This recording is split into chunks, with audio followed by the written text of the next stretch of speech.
Welcome to Your Authentic Path to Powerful Leadership with Marsha Clark, where we believe there's a better way to be a woman today.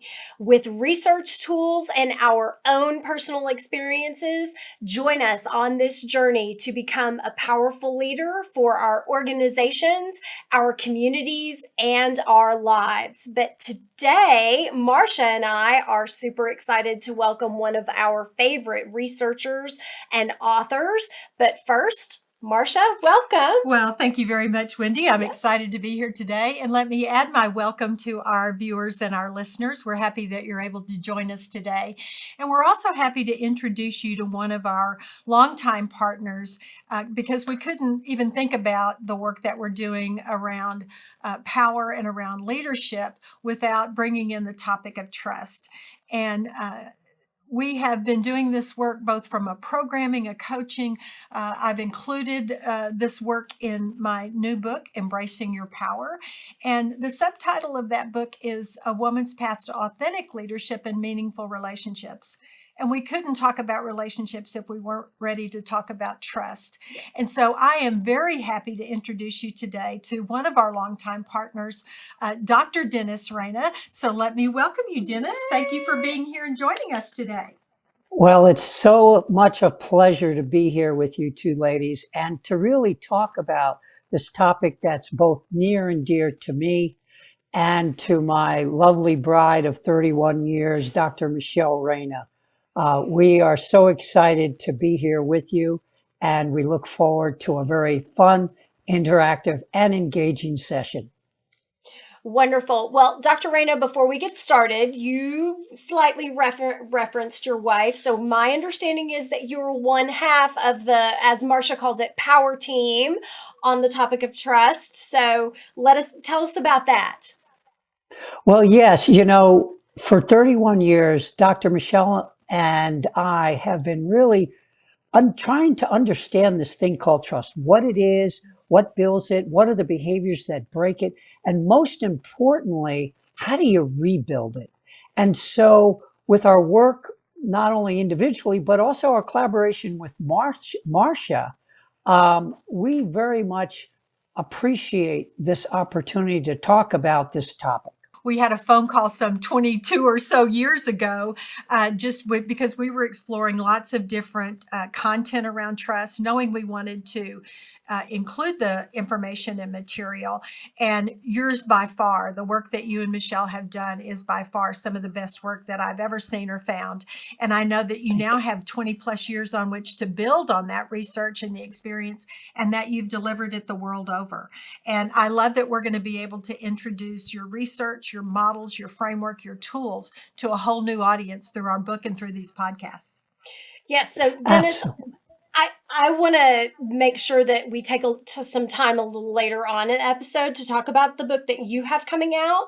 But first, I want to ask Marsha to explore and dive into what drove you to include Dr. Raina in your programs and your book. Yeah. So Wendy, as I said, we did a lot of research. We read a lot of books. We talked to a lot of people. And, there's been at the time trust was just beginning to become a topic about what it meant to be a powerful leader and be one that builds trust, extends trust, accepts trust, knows what trust is, knows how to build it in a meaningful way and to sustain it in a meaningful way. And I remember the conversation that I had with Dennis and Michelle on the phone, and it was like it clicked. Everything made sense. Their framework was not just academic, it was practical, and it was something that the lay business person could understand, right, and not just a bunch of statistics and academia. Right, and apply into life. Absolutely. Into work life. Make it real. Right. Make it real. Right. Okay, so Dennis, how did you first get interested in these topics, in research and then writing? Well, it's interesting that you asked that because it really started, almost 50 years ago. I can't believe I'm saying that. Wow. When I was running the climbing shop and teaching climbing in Yosemite National Park. And when you're on belay and you're 1,000 feet up in the air with your partner, you really get from a very visceral kinesthetic level understanding of what trust is, but I wanted to more fully explore this from an academic and an understanding. And so I went back to school, but it really started back then.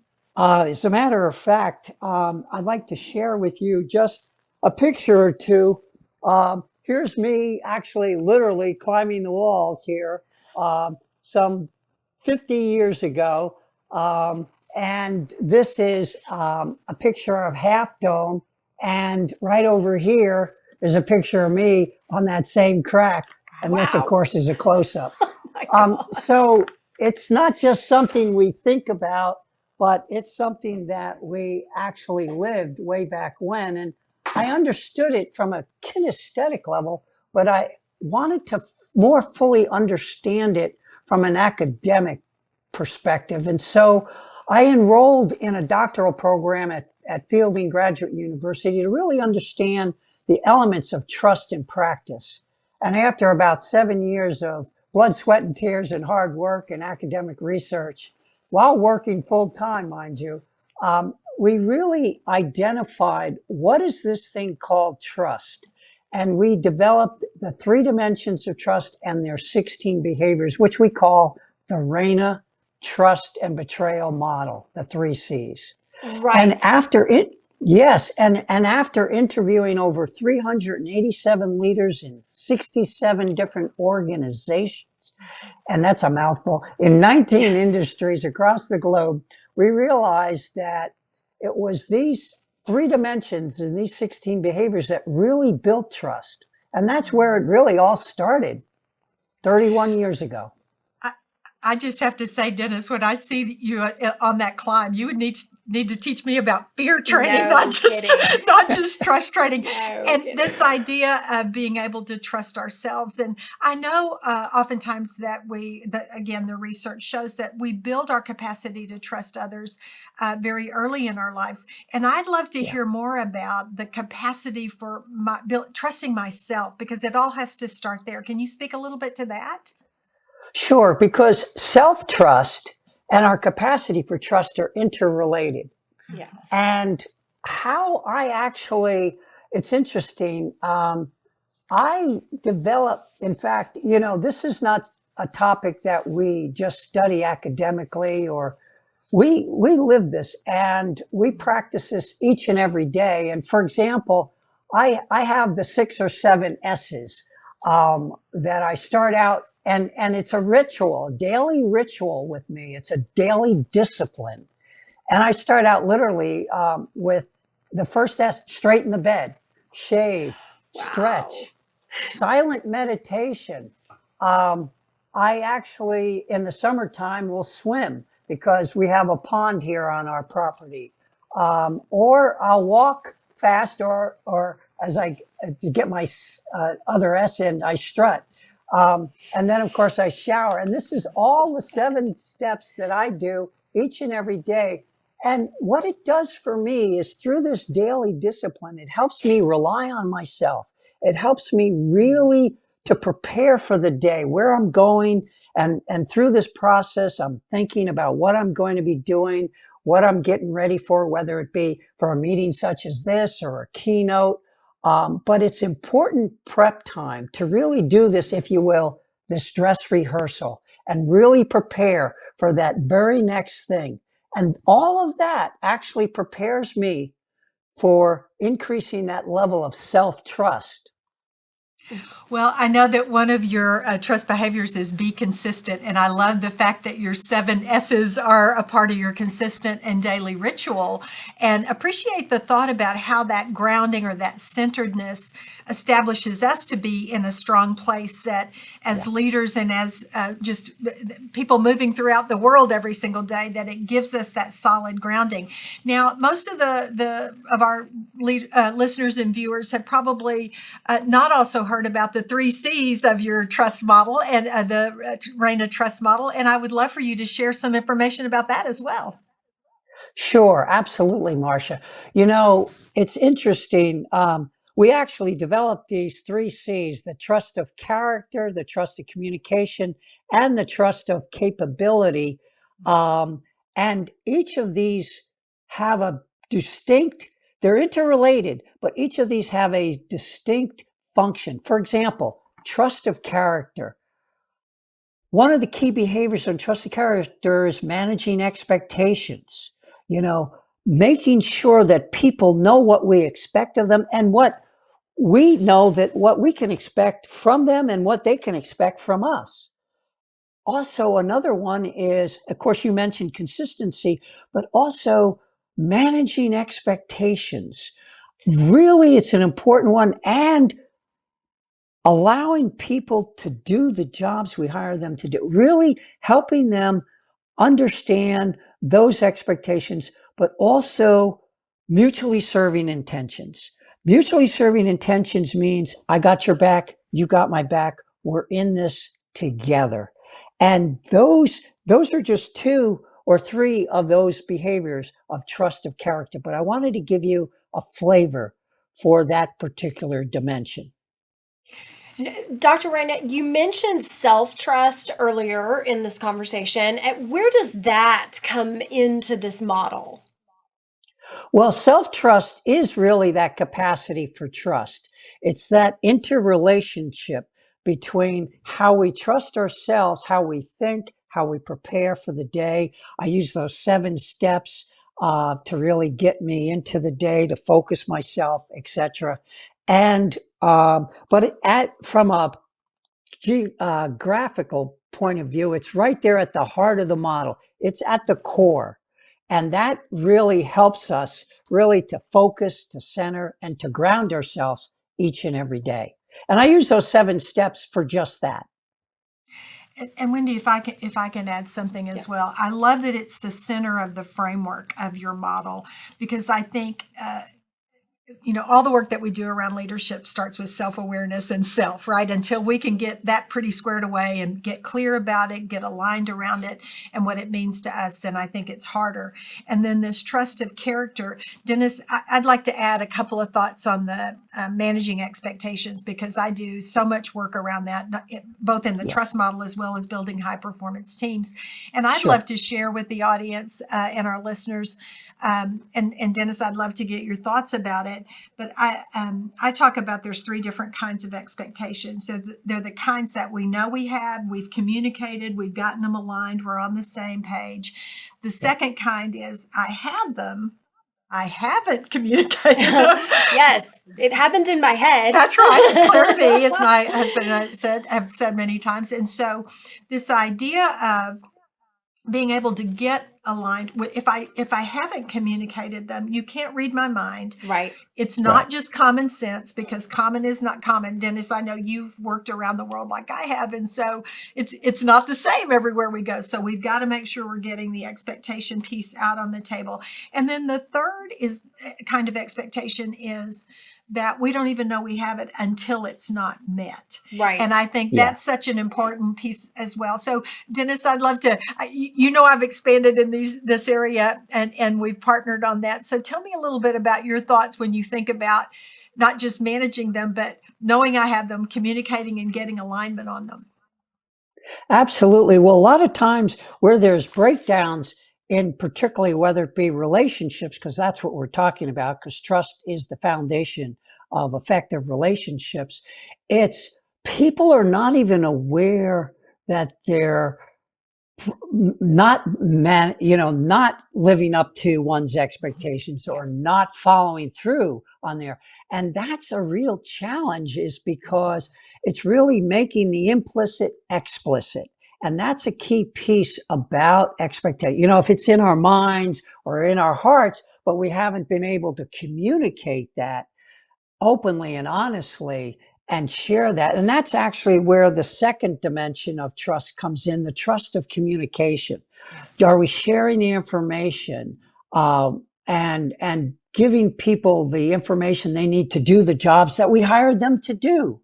And so that's a key piece there. And of course, that flows very nicely into trust of capability, because that's about acknowledging the skills and abilities of one another and also involving them in seeking their input. And all 3 of those dimensions work hand in hand, are very much interrelated and integrated with one another. So let's talk more about the expectations menu that you added in your book, Marsha. Yeah. One of the things and I know we're moving around the model here a little bit, Yep. but that's the interrelated aspect of this. So I hope our listeners and viewers can follow along with our thoughts and connections. The expectations menu is something that, as I've taught the model over these 20 plus years, is that I collected information from my clients, both the in-class clients as well as the coaching clients and program clients. And so when I collected their information about their expectations, what are my expectations of you? And you can think about those, my expectations of my team, my peers, my boss, my customers, prospects, stakeholder groups, and so on.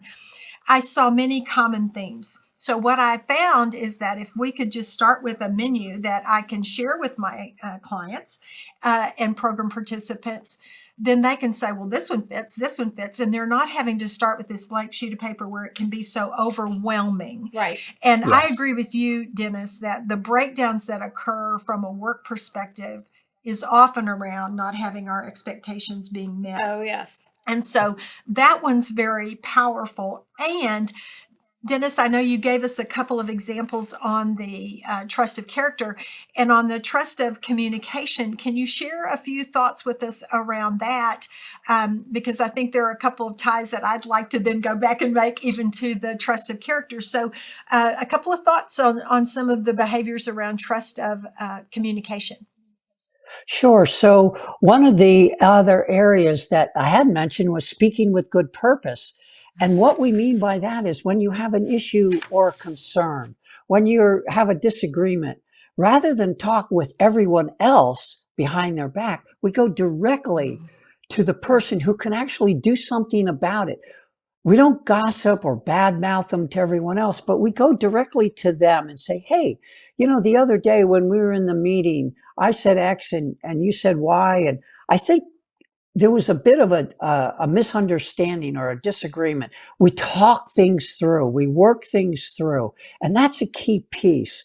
So that sharing information, being open and honest and transparent in our communication, that's a real key piece of that trust of communication, or that trust of disclosure, if you will. Right. And I love the sharing information. I grew up in a world back in the 80s when it was the total quality management processes. And Right. I'm aging myself. Right. I know. And yet it was knowledge is power was one of the phrases that was often used. Yeah.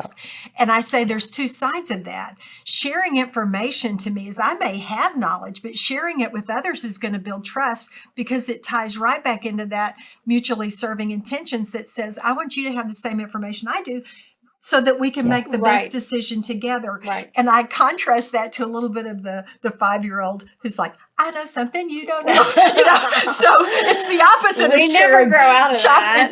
It's the opposite of sharing information. And yet I think we need to recognize that. And, Dennis, the speaking with good purpose, people who know me know I have one-liners for everything. You know this, Wendy, and you hear from me all the time. And one of my favorite about speaking with good purpose is talk to me, not about me. Right. So, Dennis, to your point about not gossiping, not doing the behind the back kind of talk, and just being ugly about all of that. Right. So, we all have our language and our way of saying things. But Dennis, I just want to reinforce those points that you made about the trust of communication.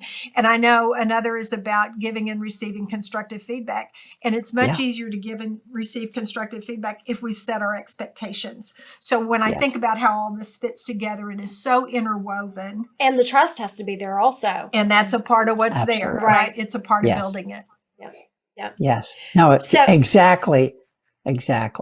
And telling the truth too, which, not spinning the truth or providing a comfortable variation of the truth, but actually the truth. And sometimes, you need to tell the truth, and it takes some courage, but also takes some compassion too. Cutting each other some slack. Hey, we're all in this together, particularly during these crazy times, the pandemic and people working remotely and geographically dispersed, et cetera, et cetera. These are challenging times like no other. Right. So, Marsha, I know in your book you caution readers to watch out for what you call disclosure behaviors, and I think one of them is admitting mistakes. So, why I'd love to hear from both of you what advice there is about disclosure, admitting mistakes. Yeah, I think the key part here, the admitting mistakes, there's work around. It's powerful to be vulnerable, which is a part of admitting Right. mistakes. It's a part of being human, right? Which is Yes. an important part. And I also think that the caution or the watch out for me is what I've seen happen with women in the focused work that I've done around them. And Dennis, I'd love for you to share your thoughts with us on that as well. It's about, we say, I'm sorry all the time. I'm sorry, Yeah. I'm sorry, I'm sorry. I said it 5 times before I sat in this chair. Yeah, exactly. In this room. Yes. And it's so innate in us. I mean, I've watched my granddaughters grow up, and at 3 and 4 years old, they're already apologizing for things that they have absolutely nothing to do with. Right. Well, so in reality, we're saying, I'm sorry this is happening. And yet when we say it all the time, it sounds like somehow we're responsible for whatever it is that has happened that's not so good. Right. And so I think the I'm sorry phrase for women can often get us in trouble, if you will. And yet, if we have done something and we're truly sorry about it, that's when we need to admit the mistakes and own it, take accountability for it, and move on. So Dennis, I don't know what you've seen, because I know you've worked again around the world in sharing this information with everyone, men and women. Well, absolutely. It's there's no question, and I totally agree with you, Marsha, that admitting mistakes is essential to trust building and to acknowledge when we have it. And let's face it, we all make mistakes, and I've learned some pretty hard lessons with mistakes, over the years. But I also think it's very self-effacing and self-denigrating for anyone, but particularly for women, to admit mistakes to something they had nothing to do with, nothing that, and I had a leader one time share with me, he said, there's 2 things when I admit my mistakes with my team or with my people. And he said, number 1, he said, when I admit my mistakes, it shows that I'm human, that I'm vulnerable. And 2, he says, when I admit my mistakes, it gives them permission to admit theirs. Yep. It gives them permission to go beyond and say, hey, you know what? I do that. And that, I think, really opens the door to, yes, we should admit our mistakes when we clearly have something to admit about. But also, on the other hand, when it's not our fault, we should acknowledge it, but let it go. Let it go. Yeah, and one of my it kind of sends shivers up my spine kind of phrases is throwing others under the bus, right? We're unwilling to admit our own mistakes, but we're willing to throw everybody else into the fray as if it's their fault, not my fault. Another pet peeve of mine. Right. And not a trust building behavior. Right. So thank you for that, Dennis. Well, speaking of throwing people under the bus, I want to switch gears a little bit and talk about betrayal and then also healing. And I know that you and I are going to have some future episodes about those topics where we go deeper. But for this, and while we have Dr. Raina here, I'd love to hear both of your thoughts on those 2 topics as well.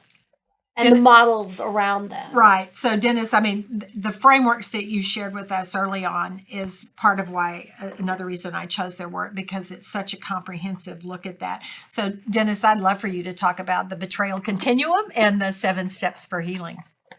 Sure, absolutely. Well, I just happen to have here my handy dandy little hand here, the betrayal continuum. Let's see here. Oops, there we go. What it is a continuum from major, or I should say minor to major, unintentional to intentional. And so what that actually means is, while we think of the word betrayal as the big, bad, nasty, dark, ominous things that people do and so forth, the truth of the matter is that 90% of the ways, 90 to 95% of the ways that trust gets broken aren't the big things, but the minor, unintentional. And the unintentional are the ones that often people are not even aware that they're breaking trust, but yet the damage is done and it needs to be acknowledged and it needs to be, corrected. So the minor unintentional, 95% of those are the ways that trust is often broken and people are unaware. Whereas the major intentional and unintentional, for example, a major intentional betrayal might be sabotaging, the data systems, going in and intentionally, purposefully breaking things down at the cost of someone else. But those minor unintentional on the other side of the spectrum, those are the things that really happen each and every day and happen most frequently, and people are not even aware of them. Yeah, Dennis, some of the ways that I talk about this is, again, my phrase for remembering is beware, betrayal, build up. Right. So it's that accumulation of this little thing and this little thing and this little thing. But before we know it, it's gone from minor unintentional to major without the other person even possibly knowing it, which is why we want to give constructive feedback earlier in the process, not later in the process, to avoid some of that. And the other thing I think about there is it ties back to giving that feedback, because otherwise I'm playing into it, and that's why I want to make sure that it gets handled. And you'll hear me use this phrase, I'm sure, many times in our podcast, and that's a dot is a dot, 2 dots is a line, 3 dots is a trend. Yes. Right? So yes, when something starts happening second time, third time, and so on, it's now a trend line. And we definitely need to make sure that we're addressing that through the constructive feedback process. Exactly. And you include the Reina's betrayal continuum model as an activity in the book. And so let's talk about whether betrayal is an isolated incident or whether you're starting to notice that trend, as you just said. So I think Dennis spoke to it earlier in a really relevant and timely way. When you think of the betrayals that happen for us individually, and then there's some collective betrayals. Exactly. Whether I've had people who can feel betrayed by their boss, by their company, certainly by personal friends and loved ones. Those hurt even deeper and can often go into that. And we'll speak more about that as we dive into the betrayal continuum and the whole topic in another podcast. And yet I think that when we think about all the things that are coming at us, if we don't understand and can't give it language, and a cognitive framework is often the way I refer to our tools and roadmaps and so on, I've got to be able to file it somewhere in my mind, in my head. And so the betrayal continuum, I may think of it as something huge, and yet if I really then begin to think of it as major or minor, intentional or unintentional, then I've got a way of giving it some perspective, I guess. And Dennis, I don't know, do you agree that the perspective is the right word on that? Because I that's one of the things I love about the betrayal continuum. Well, I think you're absolutely right, Marsha. I think it really is. It's a framework, and it gives people a framework to really put when we get hit with a betrayal, particularly a large one, the minor unintentional we may not be aware of, as mentioned before, but when we get hit with, we're often thrown off our equilibrium. We're thrown off we lose our grounding often, and we are thrown in for a loop, so to speak, as those different axioms go. And so what the betrayal continuum does is really put things into that perspective, put things into that framework so that we can make sense out of it, so we can then do something about it. Well, and one of the other things I've learned in doing the work with women, how can I say whether you intentionally betrayed me or unintentionally betrayed me? We really can't. Right. And yet we've made up a story in our head. Oh, yes. Right. Dennis and I know you big bad person, you're out to get me, or you're the enemy, so to speak. And I have found that if I just own that part of the story that I've made up, that I can now begin to understand it with a greater degree of clarity, which then helps point me to then what am I going to do with that information? Right, right. Yes. So now let's talk about the other model, which is healing. So Dr. Raina, let's walk us through that, and what does healing look like when you've been betrayed? Sure. So what we have developed, obviously, you start with what trust is and how it gets betrayed. Well, then the natural flow of that is how do you rebuild trust when it gets broken, right? And so we came up with the 7 steps for healing model, which is this model right here. And I often look at it in 3 segments. Okay. The first segments right through here are the full acknowledgement. All right. The full acknowledgement is observe and acknowledge what has happened. What's going on? We need to fully give voice to that which is going on and to allow feelings to surface. Okay. Often people get stuck in those 2 steps. Oh, they did this to me, and oh, wow, I feel miserable, etc. And they often stay in that, and that's where the gossip and the backbiting and so forth. But with support, which is at the third part of that first full acknowledgement, we're able to then shift to the next section, which is reframe the experience. What was the bigger picture? What was going on for this individual or individuals that caused them to do what they did? And what choices and options do they now have? Which is about really beginning to take responsibility, which is the second part, that reframe the experience and take responsibility. And then that leads to, from there, once you've got the first, and that's the first 5 steps, you're well on your way. But to really, the next segment would be, which is the third segment, step number 6 is forgive yourself and others. And that's so often so hard to do, particularly what we find. And, for women, for example, to forgive ourselves and to forgive others. It might even be easy to forgive others, but to forgive ourselves can be challenging. And to let go and move on. And letting go isn't about condoning what has happened, but it's about accepting what has happened without blame. Is accepting what has happened with the intention to move on. And so those 7 steps really provide a framework for people to move from hurt and disappointment and frustration to really start to make sense out of what's going on, to begin to take responsibility, to forgive, let go, and move on. Yeah, Dennis, I want to speak to this because when trust has been broken, one of the bigger questions is, well, do I want to rebuild trust with that person again or not? Right. And so everybody moves directly to rebuilding the trust before they move through the healing process.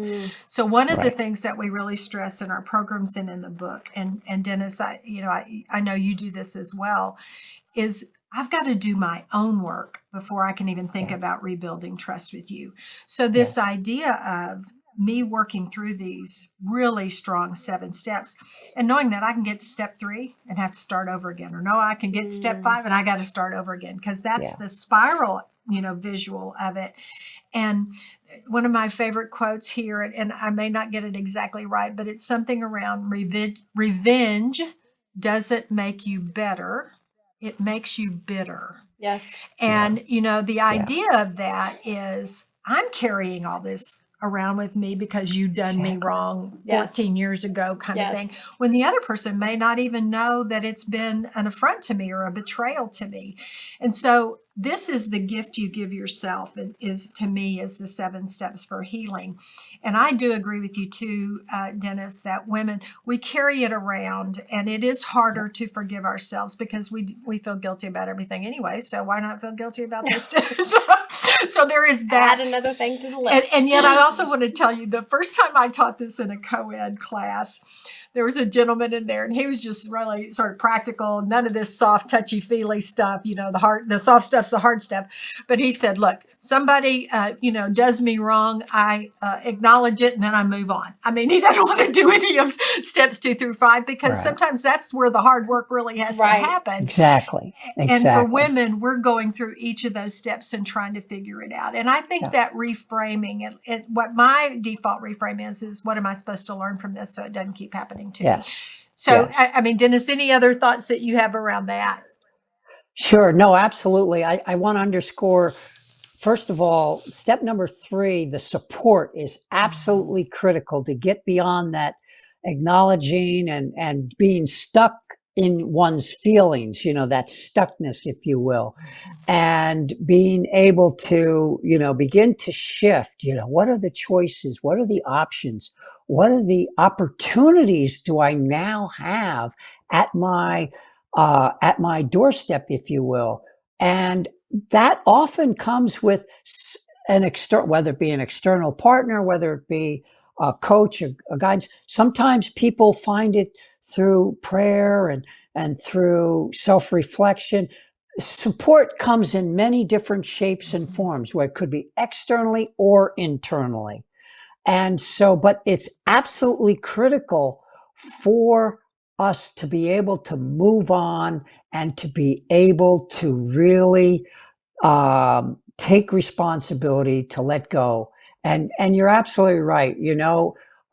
Women tend to be I think women are much more emotionally intelligent, quite frankly, generally speaking, than men. And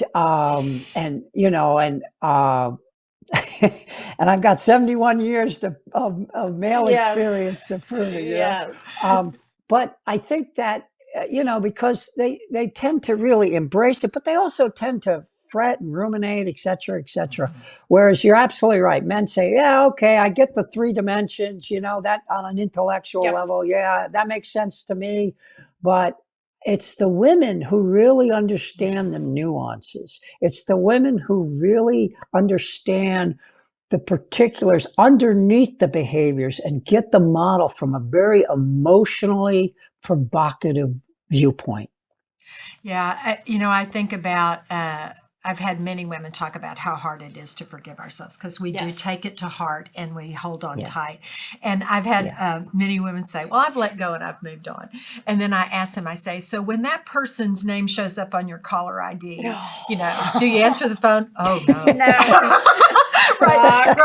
Or block. Or you see them across the cafeteria and you don't make eye contact because you really don't want to re-engage. And to forgive is not to forget, and all of those things that go along with that.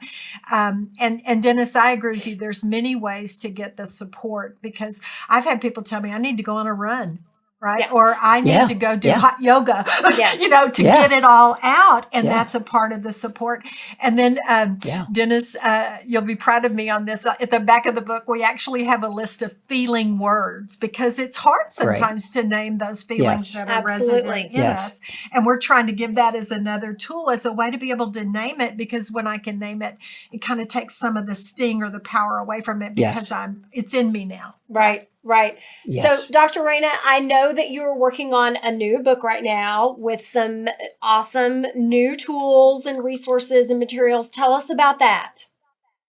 Sure. Thank you so much. Dr. Michelle and I are working on a new book called, or the working title is Being a Trustworthy Leader. Because in this day and age, as I mentioned, with the pandemic and people working remotely and geographically, it's not easy to be an inclusive, trustworthy leader, not in this day and age.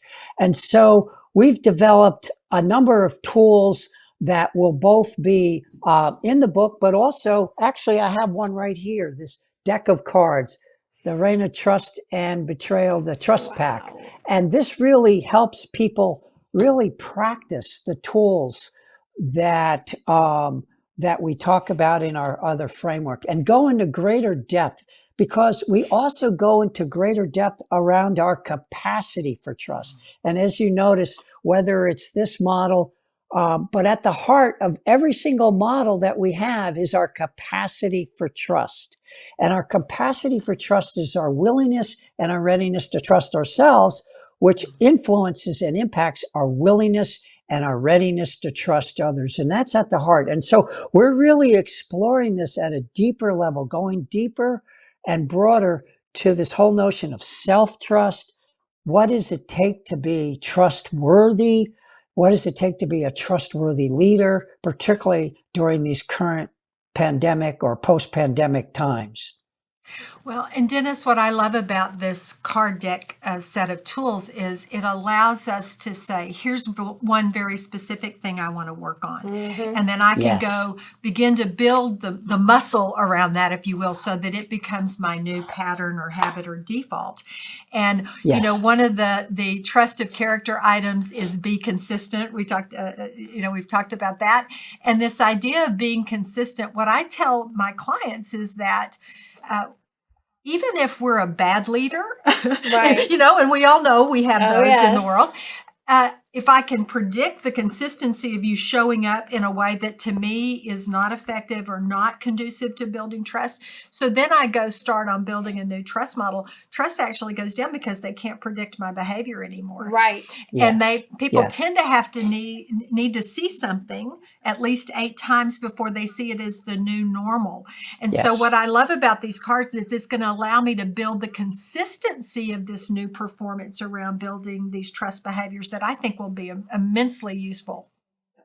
No, you're absolutely right. Because each of the cards, they're color coded, but like, for example, being consistent on the back side of the card, what we have here on the back side of the card is our trust building behavior. And then if you flip the card, actions that they can take to build trust in that particular behavior is, what are those actions that actually contribute to breaking or eroding trust? And again, we want to stay away from them. But it's, again, as you said, it's important to first and foremost acknowledge what is happening and what they are, because we have to name them in order to do something about them. It's a part of why I love how your models and frameworks weave together, because what I found when I ask people, what does trust mean to you? It's much easier for them to say, here's what It doesn't look like, right? Yes. Here's what somebody has done. Well, So- it's not this. Exactly. yeah, how they've broken my trust. And so I love that you brought both sides of that, because we can often speak about it on the negative side before we can speak about it on the positive side. Right. Absolutely. Well, Absolutely. I wasn't there 20 years ago when the Power of Self program was starting in your living room. And I'm sure that Dr. Raina was pulled into the conversation, and Dr. Yes. Michelle very quickly after this whole thing started. Yes. But I just want to thank you, Dr. Raina, for being here with us today and sharing all these insights around trust and what it means to build trust, what it means to work on rebuilding trust, if that happens, and all of the things that are going into this book and into this program. Thank Well, you. Dennis, if I may, one of the things that also appeals to me about the trust model, the Reina trust model, is that by breaking trust down into, I'll call it bite-sized chunks, right? Whether it be Yes. trust of character, trust of communication, trust of capability, and then those bulleted behaviors below each one of those. If we decided that we didn't want to stay in relationship because you broke my trust on any one of those 16 behavioral items, I wouldn't trust anybody in the world. That's right. You Right? can get I out mean- the door. I mean, Yeah, I'd be writing off exactly. everybody living on an island somewhere, which would drive me up a wall. Right. And so, Dennis, and please share with Michelle that this idea of being able to break it down in a more granular form allows me to see it, name it, address it, to give that feedback that says this is a behavior that is not working for me as it relates to our meaningful relationship based on trust. Right. And so I don't just paint you with some broad brush stroke Right. of I don't trust Wendy. It's more of I don't trust Wendy to, set boundaries or manage expectations or whatever that might be. Now let's go work on that piece of Right. it rather than saying I don't trust Wendy. And there's so much also power to be had in naming it, because so many times Yes. for women it's like it's just a feeling. It's a something's not right or whatever, but having the cards and the tools in order to be able to name it, then as you said, allows you to build upon it. Well, I encourage everyone to go out. The first book, Trust and Betrayal in the Workplace, third edition, I think you're on, which says volumes about the goodness and value of your work.